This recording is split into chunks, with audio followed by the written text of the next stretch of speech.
નમસ્કાર મિત્રો, દેશ અને દુનિયાના તાજા સમાચારમાં તમારું સ્વાગત છે।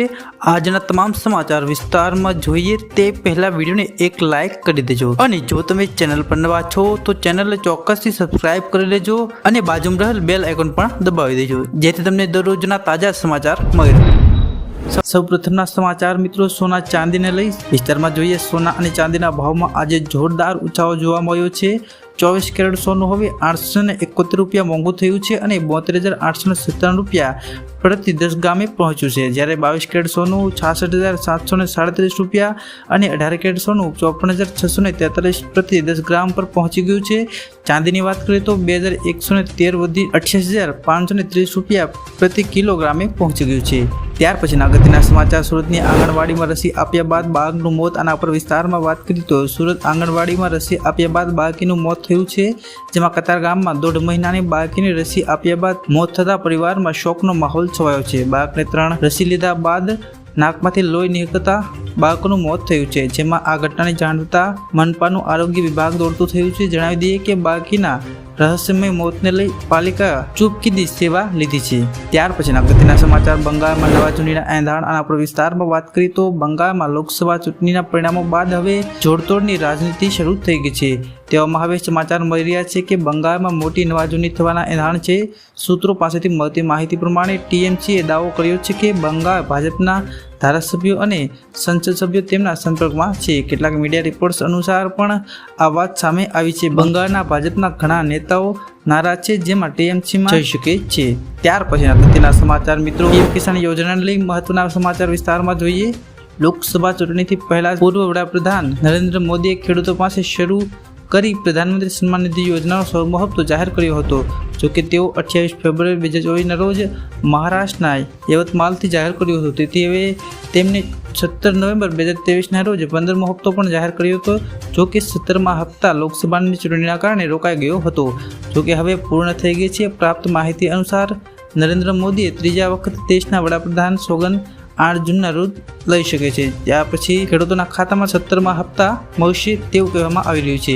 જોકે અત્યાર સુધી આને લઈને કોઈ મહત્વપૂર્ણ જાણકારી બહાર પાડવામાં આવી નથી, પરંતુ તેના લાભાર્થીઓને લઈને એક જાણકારી ચોક્કસ બહાર આવી છે। ત્યાર પછીના અગત્યના સમાચારની વાત કરીએ તો ગઈકાલથી આદર્શ આચારસંહિતા પૂર્ણ થશે। આના પર વિસ્તારમાં જોઈએ તો 2 દિવસ પહેલા 4 જૂને લોકસભા પરિણામ આવી ગયા છે। નરેન્દ્ર મોદી સતત ત્રીજી વખત વડાપ્રધાન બની રહ્યા છે અને એનડીએની સરકાર બની રહી છે, જ્યારે આજથી આદર્શ આચારસંહિતા પૂર્ણ થઈ રહી છે। ચૂંટણી પ્રક્રિયા પૂર્ણ થયાની ચૂંટણી પંચ દ્વારા જાહેરાત કરાઈ છે। લગભગ 82 દિવસ બાદ ચૂંટણી આચારસંહિતા હટશે। આવતીકાલથી સરકાર દ્વારા નવી જાહેરાતો અને સરકારી કાર્યક્રમનું આયોજન પણ નક્કી કરાશે। ત્યાર પછીના અગત્યના સમાચાર જોઈએ મિત્રો। રાહુલ ગાંધીનો મોટો ગંભીર આક્ષેપ। કોંગ્રેસ નેતા રાહુલ ગાંધી શેરબજારમાં થયેલ ઉથલપાથલ પર સવાલો ઉઠાવ્યા છે। રાહુલ ગાંધીએ કહ્યું છે કે પીએમ મોદીએ શેરબજાર પર આગાહી કરી છે। ગૃહમંત્રી અમિત શાહ, નાણામંત્રીએ ટિપ્પણી કરી છે તેમના આંતરિક સર્વેમાં ભાજપ હારી રહી છે। ત્યારબાદ મોદી સરકારે બજારમાં ભ્રમ ફેલાવ્યો છે। 1 જૂને જ્યારે એક્ઝિટ પોલ આવ્યા, શેરબજારમાં તમામ રેકોર્ડ તોડ્યા। આ દેશનું સૌથી મોટું સ્ટોક માર્કેટનું કૌભાંડ છે તેવું રાહુલ ગાંધીએ આક્ષેપ કર્યા છે। ત્યાર પછીના સમાચાર ગુજરાતમાં આજથી 7 દિવસ વરસાદની આગાહી। આના ઉપર વિસ્તારમાં વાત કરીએ તો આગામી 7 દિવસ વરસાદની આગાહી કરાઈ છે, જેમાં 9 થી 11 જૂન સુધી સમગ્ર ગુજરાતમાં વરસાદ રહેશે, જેમાં વલસાડ, નવસારી, ડાંગ, દમણમાં વરસાદની આગાહી કરાઈ છે। સાથે જ દાદરનગર હવેલી, પંચમહાલ, દાહોદ, નર્મદા, અમરેલી, ભાવનગર, ગીર સોમનાથ તથા અમદાવાદ, ગાંધીનગર, સાબરકાંઠા, બનાસકાંઠા, અરવલ્લી, જામનગર તથા રાજકોટ, ગીર સોમનાથ, ભાવનગરમાં વરસાદની આગાહી કરાઈ છે। ત્યાર પછીના સમાચાર 8 જૂને કોંગ્રેસ વર્કિંગ કમિટીની બેઠક। આના પર વિસ્તારમાં વાત કરીએ તો લોકસભા ચૂંટણી બાદ ઇન્ડિયા એરલાઇન્સમાં બેઠકોનો દોર ચાલી રહ્યો છે। આ કાર્યક્રમમાં કોંગ્રેસે હવે 8 જૂને કોંગ્રેસ વર્કિંગ કમિટી એટલે કે KWCની બેઠક બોલાવી છે। કોંગ્રેસના રાષ્ટ્રીય અધ્યક્ષ મલ્લિકાર્જુન ખડગેએ 8મી જૂને સવારે 11 વાગે કોંગ્રેસ મુખ્યાલયમાં બેઠક બોલાવી છે। CWCના તમામ નેતાઓ બેઠકમાં હાજરી રહેશે। ઉલ્લેખનીય છે કે પાર્ટીએ આ ચૂંટણીમાં 99 સીટો જીતી છે। ત્યાર પછીના સમાચાર રાહુલ ગાંધીના નિવેદન ઉપર ભાજપનો પલટવાર। ભાજપે પ્રેસ કોન્ફરન્સ કરીને રાહુલ ગાંધીના નિવેદનને જવાબ આપ્યો છે। ભાજપ નેતા પિયુષ ગોયલે શેરબજારમાં ઉતાર ચઢાવ ચાલતા રહેશે। મોદી સરકારના કાર્યકાળમાં માર્કેટ કેપ ₹5 ટ્રિલિયનથી વધુ થઈ રહ્યું છે। 10 વર્ષમાં માર્કેટ કેપમાં વધારો થયો છે। આજે માર્કેટ કેપને 415 લાખ કરોડ રૂપિયા થઈ ગઈ છે। યુપીએ સરકારમાં તે 65 લાખ કરોડ રૂપિયા હતી। રાહુલ ગાંધી રોકાણકારમાં ભય પેદા કરવાનો પ્રયાસ કરી રહ્યા છે।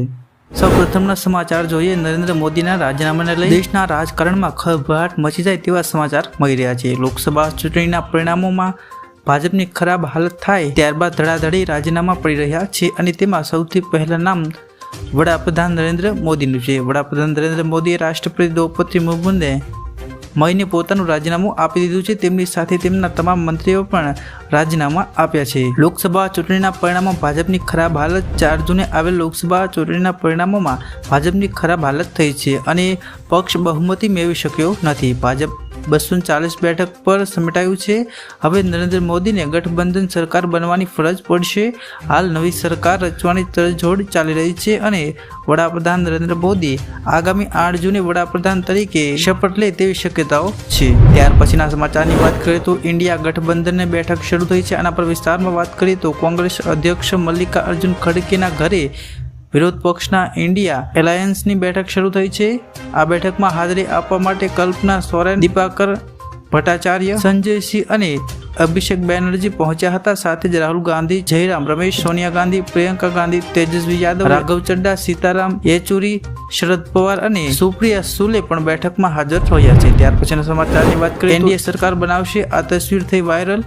એનડીએની બેઠક પૂરી થઈ ગઈ છે। નરેન્દ્ર મોદી સંસદીય દળના નેતા ચૂંટણી તરીકે ચૂંટાયા છે। આ દરમિયાન તમામ નેતાઓ એક સાથે ગ્રુપ ફોટો પણ પડાવ્યો છે। PM Modi, JP Nadda, Rajsingh, Amit Shah, Chandrababu Naidu, Nitish Kumar, Eknath Shinde, SD Kumaraswamy, Chirag Paswan, Jitan Ram Manjhi અને પવન કલ્યાણ સહિત કુલ 21 નેતાઓ બેઠકમાં હાજરી આપી હતી। ત્યાર પછીના સમાચારની વાત કરીએ તો ટૂંક સમયમાં થશે કાયમી શિક્ષકોની ભરતી। આના પર વિસ્તારમાં વાત કરીએ તો શિક્ષણ ભરતીને લઈ સારા સમાચાર આવ્યા છે। કામ કરતા શિક્ષકો સામે ખાલી જગ્યાઓની વિગતોને એકત્રીકરણ બાદ સમગ્ર રાજ્યમાં વિદ્યાર્થી શિક્ષકની સંખ્યા અને રેશિયો મુજબ સમગ્ર રાજ્યમાં કામ કરતા શિક્ષકો, મળવાપાત્ર શિક્ષકો અને શિક્ષણ ઘટતા આંકડા સામે આવશે। જે બાદ ભરતી પ્રક્રિયા હાથ ધરવામાં આવે તેવી સંભાવના છે। જેમાં ધોરણ 1 થી 6 અને 6 થી 8 માટે અંદાજે 2750 જેટલી જગ્યાની ભરતીનું જાહેરનામું બહાર પાડી શકે છે। ત્યાર પછીના સમાચારની વાત કરીએ તો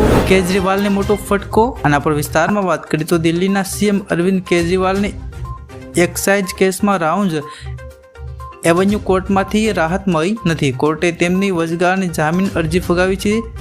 આ સાથે કોર્ટે કેજરીવાલની જ્યુડિશિયલ કસ્ટડી 19 જૂન સુધી વધારી દીધી છે। ઉલ્લેખનીય છે કે જેલમાં જતા પહેલા બીમારીનું કારણ આપીને કેજરીવાલ તપાસ માટે 7 દિવસના વચગાળાના જામીન માંગ્યા હતા।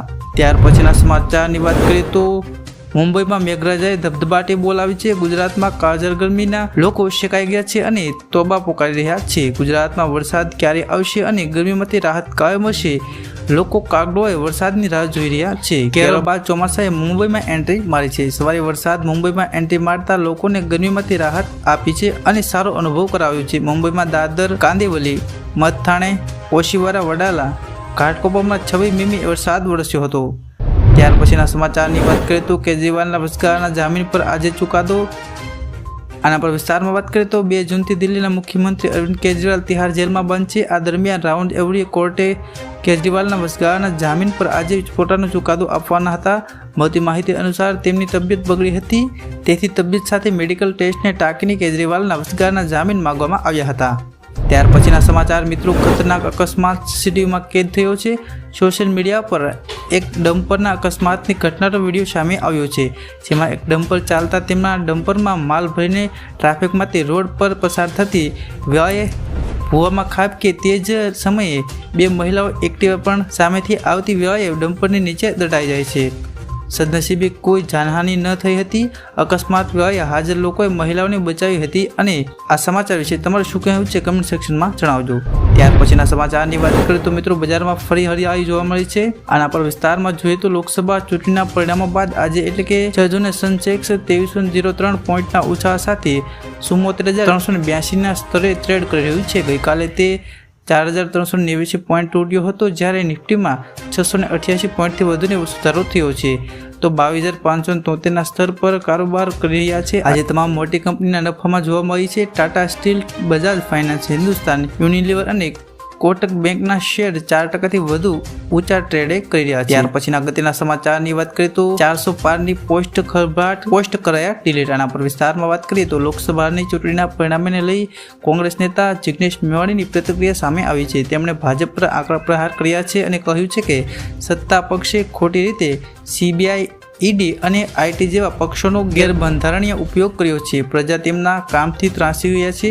ભાજપ 400 પાર તો શું 272ની પણ બહુમતી મેળવી શક્યા નથી. ફેસબુકમાંથી 400 પારની પોસ્ટ ખટાખટ ડિલીટ કરવામાં આવી છે. ત્યાર પછીના સમાચારની વાત કરીએ તો મિત્રો, એક પેડ માં કે નામ આ અભિયાન શરૂ કરવામાં આવ્યું છે. આના પર વિસ્તારમાં વાત કરીએ તો ગઈકાલે વિશ્વ પર્યાવરણ દિવસ પર PM મોદીએ એક પેડ માં કે નામ અભિયાનની શરૂઆત કરી છે. PMએ દિલ્હીના બુદ્ધ જયંતિ પાર્કમાં એક છોડ રોપ્યો હતો. કેન્દ્રીય પર્યાવરણ મંત્રી ભૂપેન્દ્ર યાદવ અને દિલ્હીના ઉપરાજ્યપાલ વિનયકુમાર સક્સેના પણ તેમની સાથે હતા. તો અમદાવાદમાં CM ભૂપેન્દ્ર પટેલ વિશ્વ પર્યાવરણ દિવસ નિમિત્તે સરખેજ ગાંધીનગર હાઈવે પર E-બસ કાર્યક્રમમાં ઉદ્ઘાટન કર્યું હતું. ત્યાર પછીના સમાચારની વાત કરીએ તો MS ધોની પરિવાર સાથે વેકેશન એન્જોય કરતા જોવા મળ્યા છે. IPL 2024ની સિઝન પછી MS ધોની તેમની પત્ની સાક્ષી અને પુત્રી જીવા સાથે ઇટાલીન રમણીય શહેર પાલેર્મો વેકેશન માણી રહ્યા છે. તેની તસવીરો સોશિયલ મીડિયા પર ખૂબ જ વાયરલ થઈ રહી છે. સાક્ષી ધોની પોતાનું ઇન્સ્ટાગ્રામ એકાઉન્ટ ફોટો શેર કર્યો છે. ત્યાર પછીના સમાચારની વાત કરીએ તો મિત્રો, આગાહી વચ્ચે વરસાદનું આગમન. વલસાડ જિલ્લામાં વહેલી સવારે વાતાવરણમાં પલટો આવતા વરસાદી માહોલ જામ્યો છે. વલસાડ, અતુલ, ગુંદલાવ, ગોરવાડા, પાનેરા, ભાંગડાવા, કોસંબા, ભાંગદાખુર જેવા વિસ્તારોમાં વરસાદ પડ્યો છે. વરસાદને લઈ વલસાડ શહેર અને આજુબાજુના ગામો વીજળી પણ પડી હતી. આ સિવાય નવસારી જિલ્લાના પૂર્વ પટ્ટીના વરસાદ આવ્યો હતો.